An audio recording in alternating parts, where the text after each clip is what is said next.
Hi అండి, welcome to my channel. ఈరోజు recipe chicken dum biryani. So late చేయకుండా ఇంగ్రీడియంట్స్ చూసేద్దాం రండి. ఆనియన్స్ 250 గ్రామ్స్ అండి, 1 kg చికెన్, 250 గ్రామ్స్ టమాటాస్, 4 పచ్చిమిర్చి, కొత్తిమీర, పుదీనా, పెరుగు 1 packet, 2 cups oil, taste butter salt అండి, కొంచెం పసుపు, ధనియా పౌడర్, కారం, హోల్ గరం మసాలా దినుసులు, garam masala packet, chicken masala.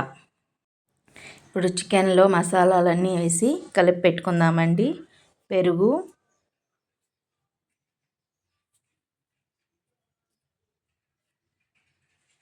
Two spoons salt, 2 spoons కారం,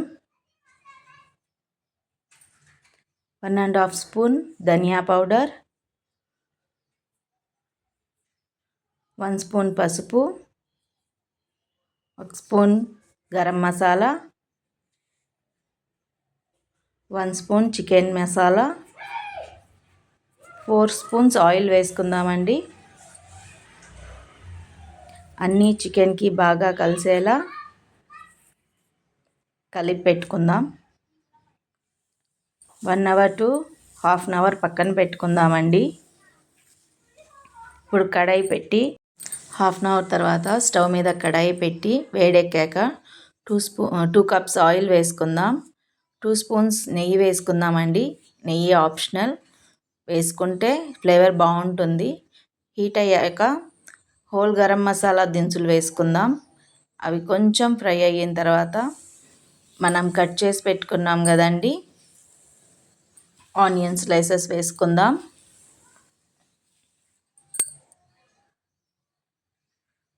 ఇలా కలుపుతూ ఫ్రై చేసుకుందామండి. చూడండి, కలర్ చేంజ్ అయ్యాయి కదా.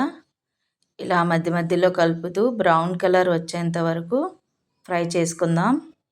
చూడండి, బ్రౌన్ కలర్ వచ్చేసాయి. ఇప్పుడు అల్లం వెల్లుల్లి పేస్ట్ వేసి పచ్చి వాసన పోయేంత వరకు ఫ్రై చేసుకుందామండి.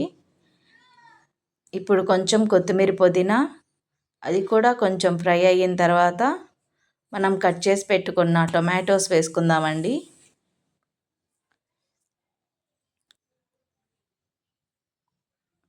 చూడండి, ఇలా కలుపుకొని ఒక్కసారి 4 పచ్చిమిర్చి స్లైసెస్గా చేసి వేసుకుందాం. అవి కూడా కొంచెం ఫ్రై అయ్యాక చూడండి, టొమాటోస్ అన్నీ మంచిగా పేస్ట్ అయిన తర్వాత చికెన్ వేసుకుందాం. మనం కలిపి పెట్టుకున్నాం కదా, ఆ చికెన్ వేసి కలుపుతూ చికెన్ ఉడికేంత వరకు ఫ్రై చేసుకుందామండి.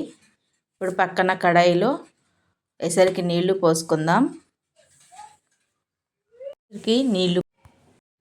నీళ్ళు వేడాక టేస్ట్కి తగ్గట్టు సాల్ట్ వేసుకుందాం. కొంచెం కొత్తిమీర, పుదీనా, షాజీరా. చూడండి, ఎసరు వచ్చింది కదా. ఇప్పుడు 1 kg రైస్ అండి. నేను 1/2 kg basmati rice, 1/2 kg normal rice తీసుకున్నాను. మీ ఇష్టం అండి, మీరు ఫుల్ బాస్మతి రైస్ అయినా తీసుకోవచ్చు, ఇలా హాఫ్ అన్నా తీసుకోవచ్చు. ఒక్కసారి అలా కలిపేసి మూత పెట్టి ఉడికిద్దామండి. చూడండి, 80% రైస్ ఉడికిపోయింది. చూడండి, ఇలా ఉడికిన తర్వాత పక్కన చికెన్ పెట్టుకుందాం కదా, ఇది కూడా ఒక్కసారి చూసుకుందాం. చూడండి, మంచిగా ఉడికిపోయింది పీసు. స్టవ్ ఆఫ్ చేసి రైస్ మొత్తం ఒక కడాయిలో పక్కకు తీసుకుందామండి.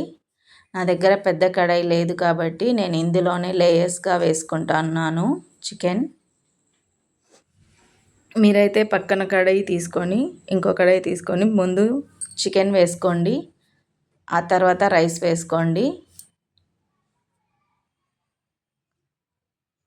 ఇలా ఒకసారి మంచిగా కలిపేసి, మరి గట్టిగా కలపకండి, మొత్తం రైస్ అంతా పేస్ట్లా అయిపోద్ది, ముద్దగా. ఇలా లేయర్స్గా వేసుకుందామండి.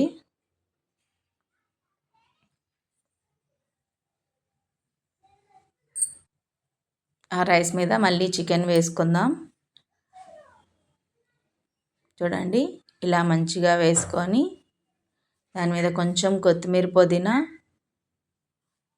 నేను కలర్ వేస్తున్నానండి, కలర్ ఆప్షనల్. మీకు కలర్ నచ్చకపోతే కుంకుమ పువ్వు వేసుకోవచ్చు వాటర్లో నానబెట్టి. ఇప్పుడు 2 స్పూన్స్ నెయ్యి వేసుకుందాం. నెయ్యి వేసుకుంటే ఫ్లేవర్ బాగుంటుంది, కానీ అది కూడా ఆప్షనల్ అండి. ఒక నిమ్మకాయ పిండుకుందాం. ఇలా మొత్తం వేసుకున్న తర్వాత ఒక్కసారి మొత్తం కింద మసాలా ఉంది కదా, అవంతా మొత్తం బాగా రైస్కి పట్టేలా కలుపుకుందామండి. ముందు చెప్పినట్టు గట్టిగా కలపకండి, రైస్ మొత్తం పేస్ట్ అయిపోతుంది, ముద్ద ముద్దగా అయిపోతుంది. పైన అలా కొంచెం కలిపి క్లాత్ వేసి మూత పెట్టి ఒక 15 మినిట్స్ దమ్కి పెట్టుకుందామండి. అంతే అండి, వేడి వేడి చికెన్ దమ్ బిర్యానీ రెడీ. గోంగూర పెరుగు రైతాతో సర్వ్ చేసుకుందాం.